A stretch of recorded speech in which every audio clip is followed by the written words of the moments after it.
Hello! Magandang tanghali. Ito po ang anak ko, si Kim. May sakit siyang intellectual disability. Dati noon nakakalakad siya. Ngayon hindi na. Nag-start siya nung magkakatapusan ng April. Bigla lang siyang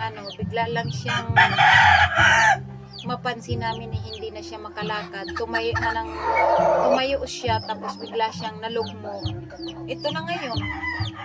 Alaga na lang namin siya. Pati sa pagkain, hindi na siya makapagsubo. Tingnan mo yung kamay niya, oh.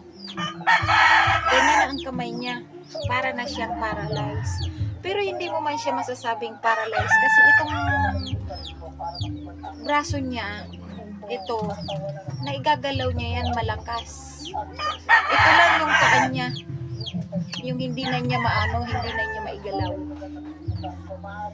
Nakakaawa bilang isang ina.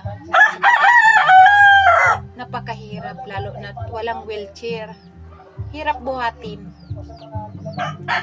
Ito minsan yung nakakaiyak pagmasdan. Mahirap palang may mga anak na ganito.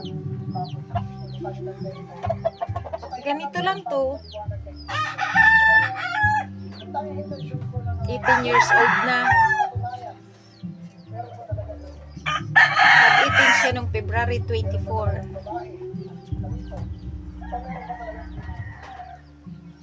Kung hindi mo siya subuan, hindi na rin siya nakakakain.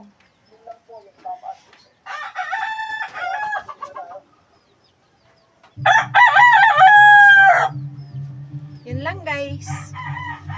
Ito yun yung kwento ng buhay ko dahil sa dito sa anak ko hindi ako makapagtrabaho. Hanggang dito lang. Alaga. Yung bunso ko mag-grade 4 na ngayong pasukan. Kaya ang pinakang bunso ko ngayon ito, alaga. Siya nang inaalagaan ko. Yung bunso ko hindi na problema. Yun nga lang, pag minsan laging wala dahil nandun sa lola niya, tita niya.